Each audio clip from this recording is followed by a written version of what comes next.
ഇത്രയും വലിയ ഗതികെട്ടവൻ ഈ ലോകത്ത് വേറെ ആരെങ്കിലും ഉണ്ടാവും എന്റെ കർത്താവേ.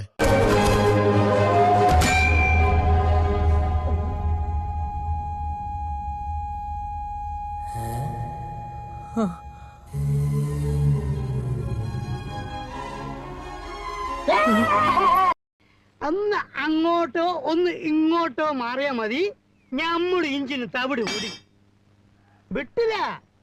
ഇൻഷാ പടച്ചോനെ നിങ്ങള് കാത്തോളീന്നൊരൊറ്റ വിളിയാണ്. Thamarassery to Kozhikode 50 kilometre. ഇത് 5 മിനിറ്റ് കൊണ്ട് ഒരൊറ്റ കുത്താ. ഭയങ്കരം തന്നെ. അപ്പൊ തന്നെ PWD നമ്മളെ വിളിച്ചിട്ട് ഒരു അവാർഡ് തന്നു.